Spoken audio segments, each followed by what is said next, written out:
Hi, I'm Tony Russo, and this is Funeral Service Insider from Kates-Boylston. Each episode features conversations about emerging trends and news that affect the death care industry. We talk to people who understand the delicate balance of change in a profession and vocation steeped in tradition.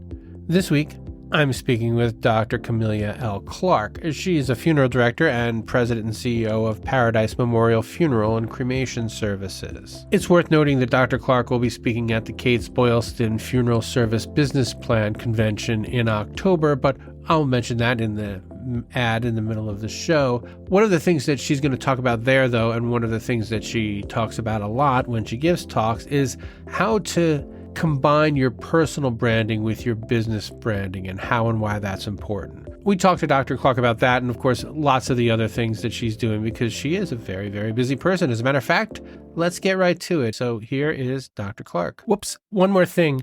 Please remember to stay on for the postmortem because we have a great one this week. So after the credits, hang around. There's a little bit of extra show. Now, here's Dr. Clarke. So going through your bio, I read your Funeral Director of the Year story kind of in preparation for this, and I didn't realize how far back you went as an innovator in not only personal branding, but kind of in this kind of consolidation of message.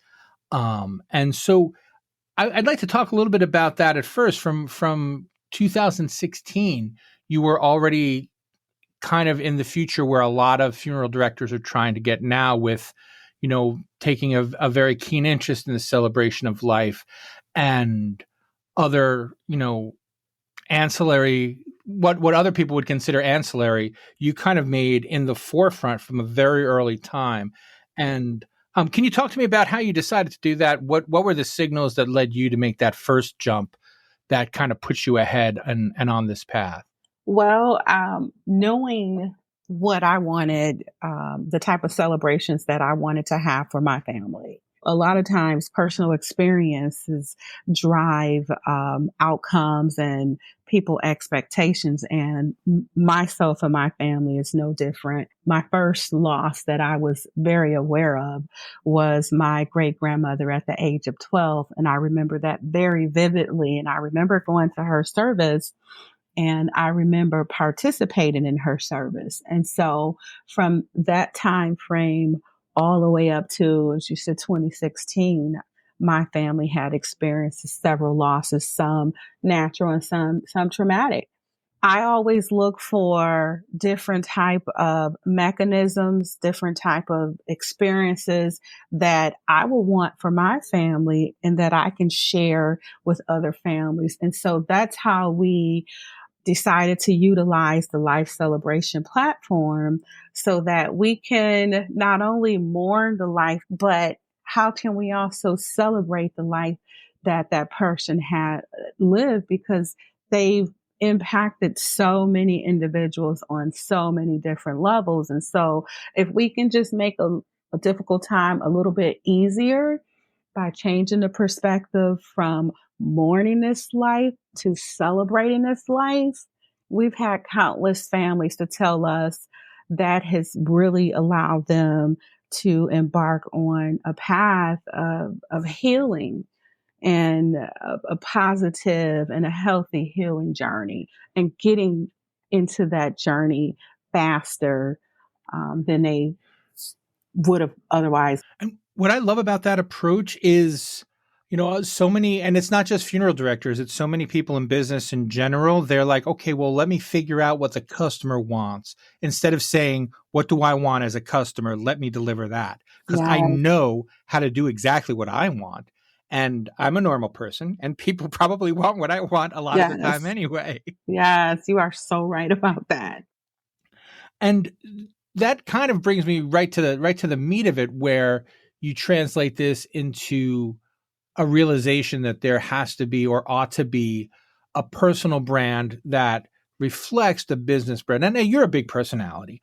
And maybe it was a little bit easier for you, but what do you remember when that kind of switch flicked, when you're like, oh, my my personal brand has to align with my business brand, and I have to take both of them very seriously. Yes, absolutely. So, as social media, the presence of social media grown, the presence of social reputation continue to evolve. It if you don't tell, if you don't define your personal brand, whether it's in a personal format or a business platform, someone is going to define that personal brand for you, especially when you're in the funeral industry.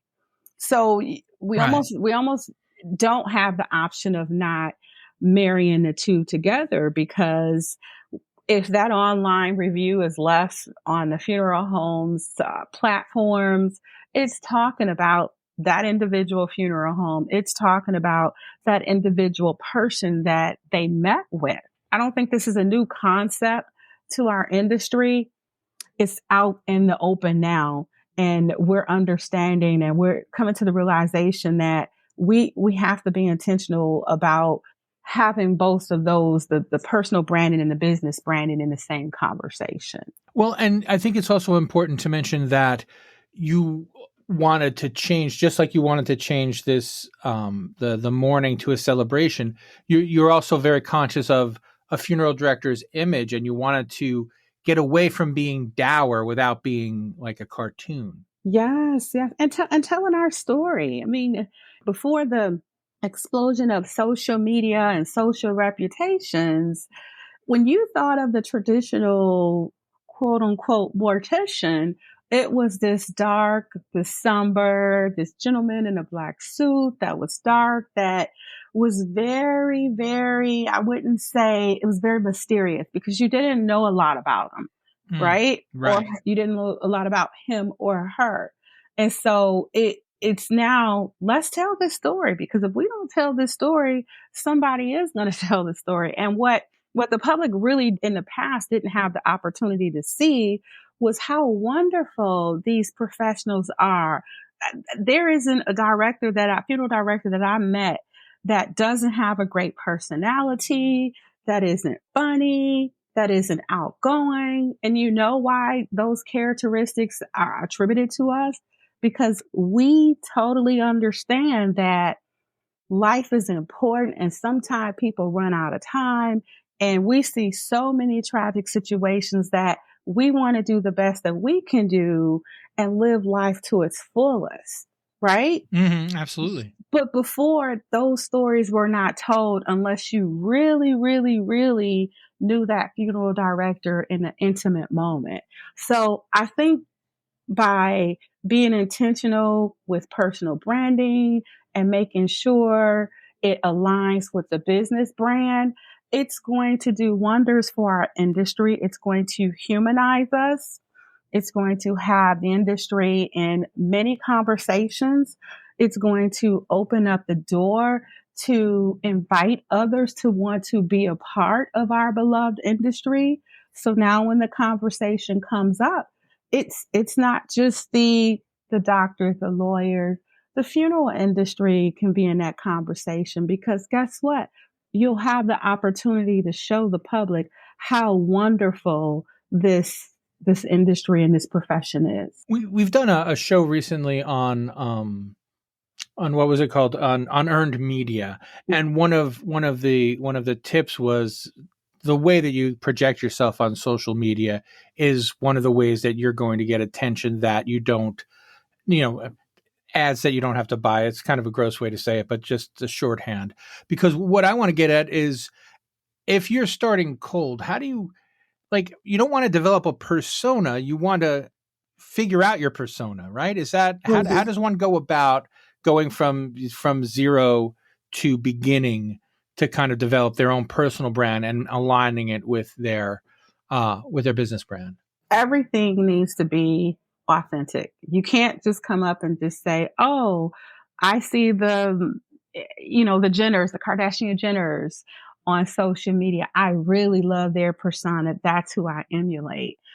Everyone that's a part of your social media platform can really identify and say, this is not authentic. So Right. you definitely do not want to get into a realm where you're not being authentic. I think what you would do is sit down and take an inventory to decide to say, these are the things that's most important to me. This is who I am. And when you're dealing with personal branding, it really requires you to dig digger into the who you are today, who you look back on a period of who you were yesterday, and then who you want to be in the future. Right. Right. And all three of those are going to be somewhat intertwined and aligned and connected. And so you develop your own personal strategy of how you want to look. And then that's how you move forward. So we all have friends on social media to where I know that my good high school friend, she's a great mom, and I'll be able to chronicle all the details of her children growing up, the journeys, the excursions.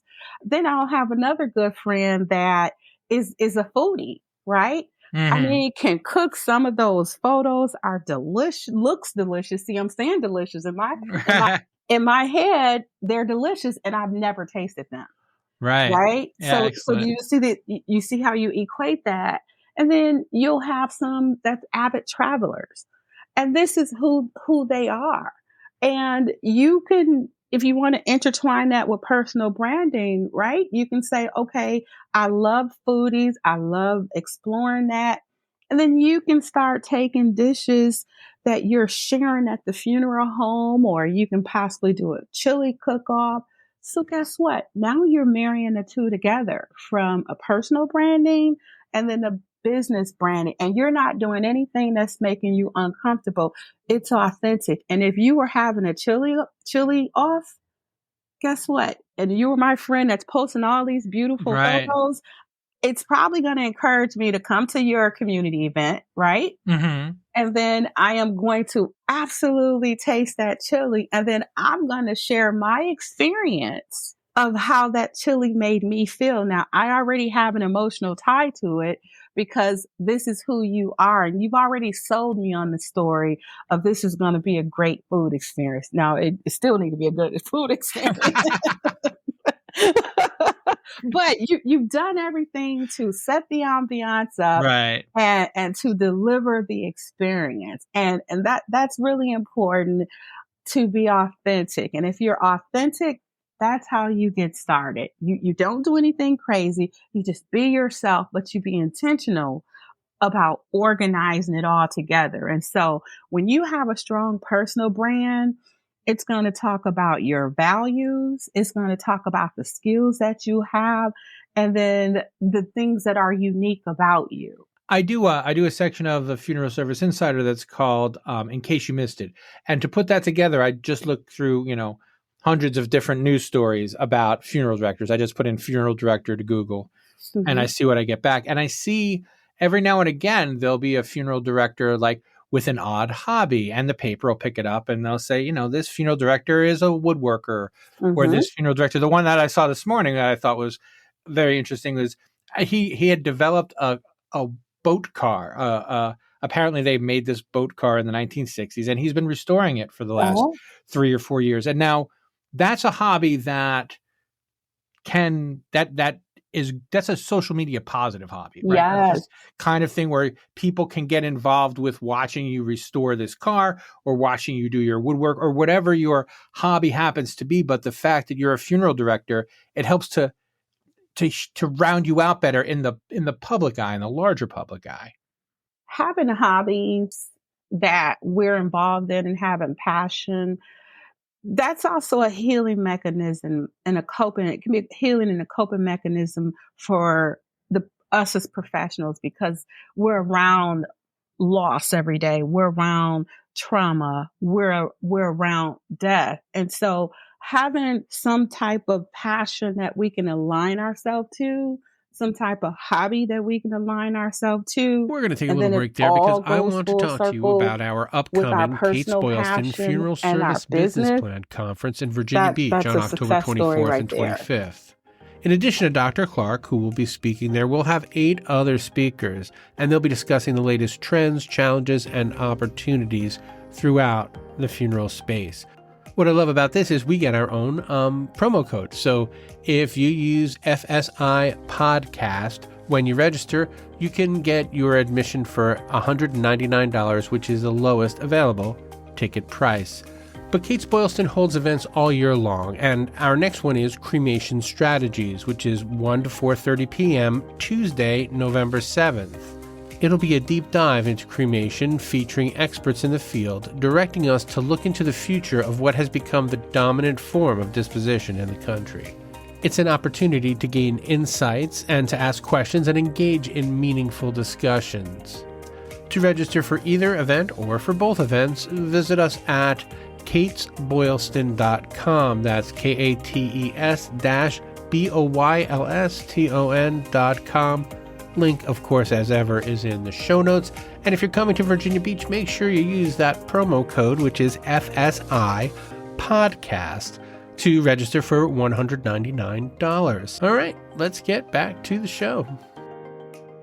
You have your branding kind of down to the colors. You have the color scheme thing, which I think is super cool. Can you talk a little bit about the bow ties and the color scheme? So, and again, this go back to the authenticity. My husband, Marcel, so he's a bow tie person, and this is just his personality. Right. And he has so many creative, so many nice bow ties. And when we were thinking about our attire, he said, we're just going to wear bow ties. And first thing we said is, well, does everyone know how to tie a bow tie? Most people wear a bow tie to a formal event, right? Right, yeah. And so we took that opportunity to watch some YouTube videos. And so the staff that didn't know how to tie a bow tie, we had all of this inter-camaraderie where they got together and taught each other. And so now this is a part of his personal branding here at the funeral home, to where they wear bow ties. And honestly, if you were to come to our funeral home and see one of the gentlemen in a regular tie, you would just be looking like, you look different today. You must not work here. You must be visiting. We also, if the family is wearing, just say, purple, the staff is they're going to have purple bow ties and some type of accessories that will match the family. And so that's a prime example of taking something that is you're being authentic, right? Mm-hmm. And just bringing it right in. You are who you are. And then you're able to tie that into the business branding, and it's just natural. And we have great stories about it, and the the community comes to expect it. And we have families saying, we're going to wear green. And so that's a perfect example of, with the color scheme and the bow ties, and really being intentional about the branding. Because after a while, it becomes so natural that it naturally rings other people's bells as well. They don't have to wonder. They see a bow tie they associated with you guys, and it's not overt. No, it's not overt, and it's okay again to change the narrative. Again, we just you usually see these bow ties, and it's for a formal event, right? Mm-hmm. And so now we've changed the narrative a little bit. We've taken this formal thing, and we've taken it. Now we're able to wear this particular uniform for celebration. Right. And it's more like it's still a special occasion, but not necessarily a formal occasion, but it's a way to show that something special is going on. Yes, absolutely. I wanted to ask you about key employees. Like, how do you encourage your employees to use social? Do you? And if so, how? How do you bring them into this kind of personal brand business brand, or is that something you stay away from? No, we absolutely do not stay away from. We absolutely embrace it. And we happen to be fortunate to have a younger workforce, a mature workforce, and a soon to be retiring workforce. So we're across the spectrum. Hmm. So really understanding the different and the various generations and how they functioned is really been one of the keys to our success with our leadership and with dealing with and managing good employee relations. And so as the employees, as they're onboarded, one of the things that the conversations that we're sure to have is social conversations about social media, conversations about how it's important to manage your personal reputation as well as your professional reputation. And in some cases, they're intertwined because in a lot of instances, you are going to be servicing friends, family, people that you've known from your community, from church, from high school. So be very careful about that and be very intentional about what you post and how you're being perceived Mm. on the various different social media platforms. Do you have someone running your business, your business social media? Do you do that yourself? How do you kind of set up a standard for what gets put on the business socials? So I am very involved in all of our social media platforms. I generally know from a 3, 6, 9, 12 month the strategy of the content of what we're going to post. And that's very important to understand what you're posting on your social media platforms, whether it's personal or whether it's the business. And those posts really should be reflective of your values, your skills, and the things that make you unique as a person and what makes your organization unique. So I do have partners that partner with us, Mhm. but on top of that, it's and I do know there are, and I won't even say funeral homes. I do know there are a lot of business owners to where they will get someone to manage their social media platforms, but it's really a hands off. It's okay, let's get some content out there. And so you have to think, is that really speaking to your personal or your business brand, or are you just being in the game just for the sake of being in the game? And that's an important distinction, especially as you look to hand off the business. Mm-hmm. There is a future where your social presence is going to be a valuable part of Mm-hmm. your um of handing off the business. If I can't think of the word, succession. Yeah, succession plan. So, Yeah, I- that is a huge word. but that to it's a valuable part of your succession if you make it that way. And it's something where if you have this presence, it's a value that an incoming owner couldn't literally purchase. They have to just kind of participate in it. They can't come in and just snap their fingers and get what you've built up. Just like your regular reputation in the real community, your reputation and the way you act in the virtual community is something that can go on long after you are no longer running the funeral home. Absolutely. And all of this plays into as you're talking about the goodwill of the organization and everything that you're putting into it, whether it's the social reputation, whether you're invested in your facilities, your staff, processes, and systems, all of that play a key component in the goodwill when you're ready to transition the business to the next generation and do your succession planning. And I would even go further on to say that we're now in an era where funeral homes really did not have to do active marketing. They did some direct marketing, but now it's a different story because people are telling our stories for us. And so one of the things funeral home operators may want to eventually consider is, do you need a social media manager? Do you need someone specifically tasked to manage your social reputation. Right. And And even if it's just answering the Facebook questions or responding, yes, in a timely and polite manner. There are two things that I really want to hit on, because one, I remember when I read it in the story, I yeah, thought it was a stroke of genius, and now I get to ask you about it.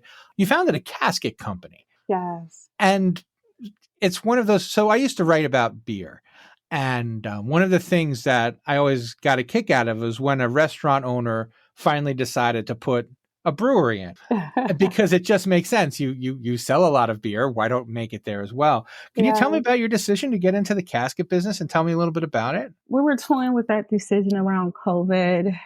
You're dealing with the surcharges from the different casket companies. You're dealing with some quality issues. You're dealing with delivery, logistics issues, and the in order to manage our costs, our supplier costs just kept going up and up and up and up and up and up and up.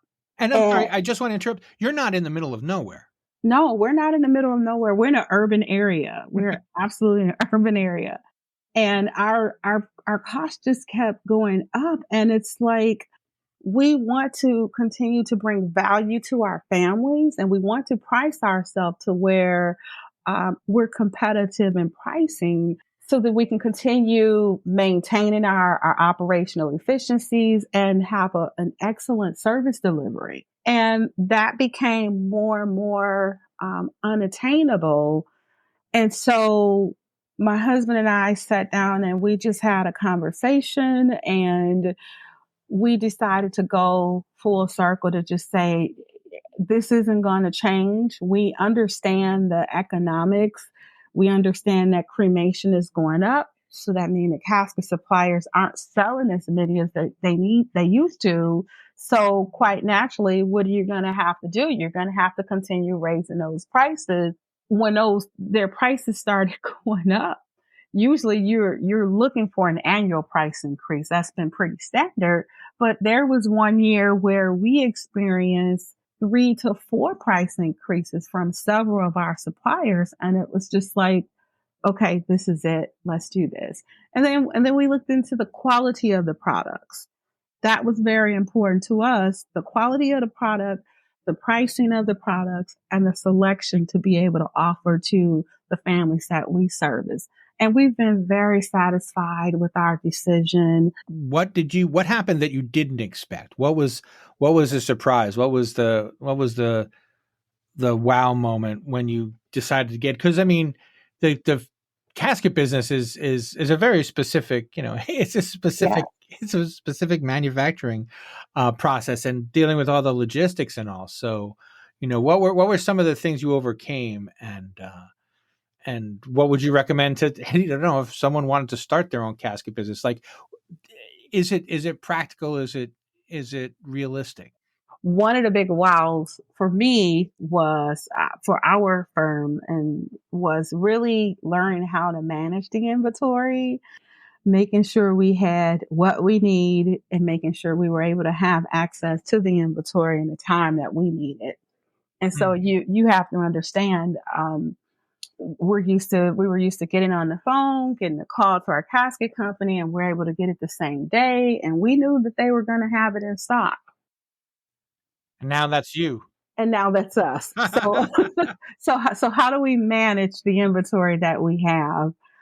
Earlier you talked about, choosing something that's your passion, and making that part of what you do. And in your case, you have a charity, the TMT charity. And I did Yeah. want to kind of close out by starting to talk a little bit about that, how you came to found it, and what it does, and how it allows you to continue to share with the Yeah. community your own passion. Yeah. So my family, we were impacted by my nephew who died of suicide. And it was totally unexpected. He was virtually a genius. In fact, he had got invited by the Navy to go into their nuclear engineering program in Charleston. and his IQ was, when he did the ASVAB test with the Navy, they was like his IQ is in the 1% of the 1%, and just the Jeez. humblest young man that you could ever meet. Just very talented. If there was something that he didn't know, he embarked on a journey to learn it. And so when we got that phone call, our family was, and he's 6 weeks older than my son.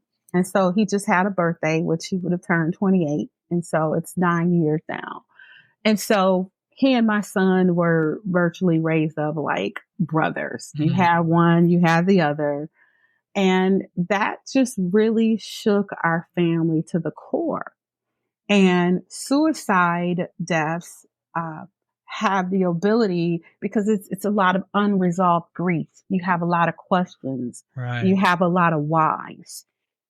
And so doing what we do, being the professionals that we are, we wanted to make sure that my sister decided early on, and usually in my experience, families that experience suicide, it's very taboo to talk about it. And it's very difficult to admit this was the manner of death. Right. And so we as a family decided early on, when my sister and brother-in-law was ready to talk about it, that we would support them and we would all talk about it.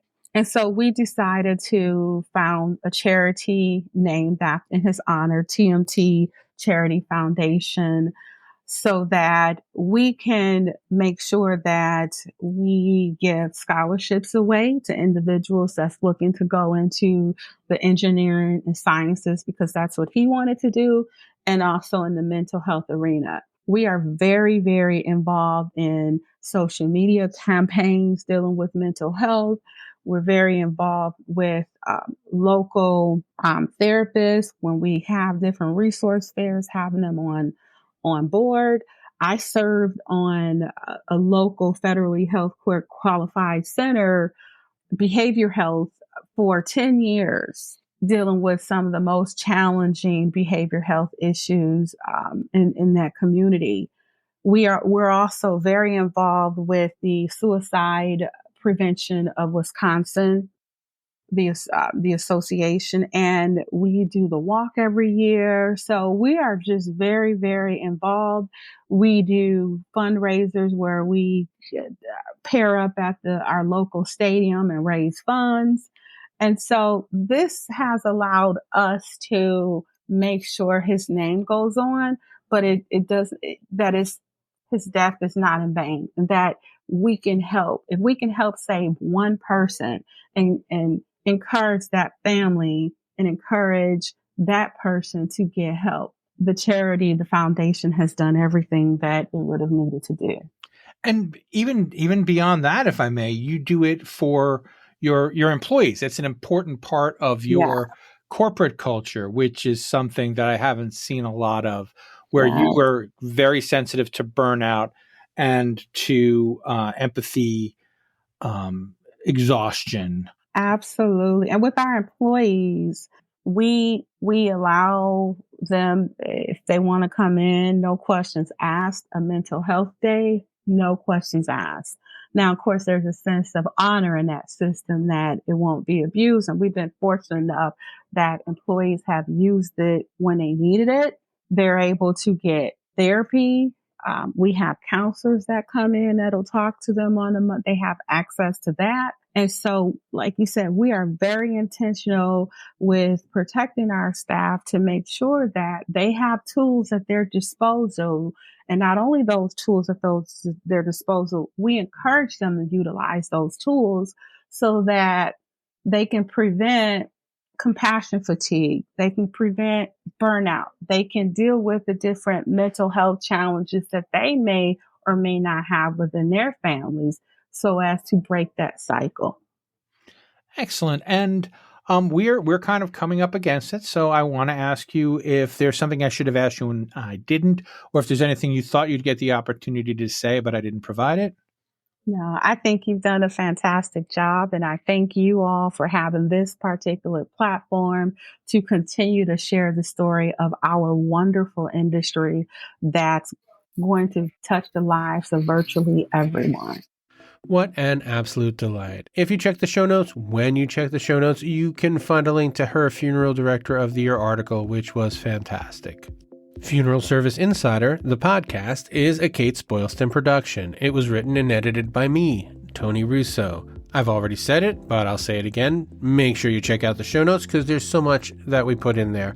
And it's where you can find a link to register for the Funeral Service Business Plan Conference, October 24th and 25th in Virginia Beach. Use the promo code FSI Podcast to get registration for just $199. If you have any feedback that you'd like to leave, you can send me an email. My email address is arusso@kbpublications.com. Again, you can find that in the show notes. You can also call me and leave a voicemail at 732-746-0201.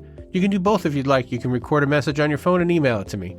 And anything that's appropriate, I would be happy to share with the other listeners. As always, please subscribe wherever you're listening now. And if you're a regular listener, and there are a number of you out there, and thank you so much for coming and visiting with us every other week, but make sure you tell somebody else. If you really dig this show, tell someone else how much you like it. That's the best way to get them listened to. And we're really proud of this show, so we would appreciate that. For this week's postmortem, I want to direct your attention to our coverage of the FTC workshop. I was frankly just a little bit surprised that there wasn't a lot more coverage of it. I'm not certain why. Maybe there is now by the time this show comes out.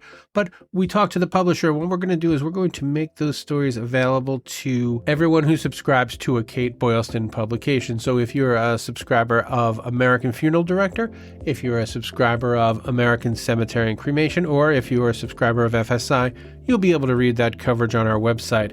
And a link to all of that is in the show notes. I think it's really especially important if you own a small funeral home because there's a real chance that you can get caught short once this legislation goes through. And I just really feel like you'd be better off if you were prepared. It's really likely that you'll have to post your GPLs one way or another. So now is the time to get out in front of it. Now is the time to start taking your Google search very seriously if you haven't been already. And this story just kind of outlines, it's a series of 4 stories, kind of outlines the whys and wherefores of that. And of course, let me direct you to our archives of all of the webinars that we do, because we have done a ton of webinars on Google search and things like that. And I know it's something that's on everyone's list to fix, but you really want to get ahead of this. So there you are. Just visit us at Kates-Boylston.com. All the links are in the show notes. And thank you for listening to Funeral Service Insider, the podcast.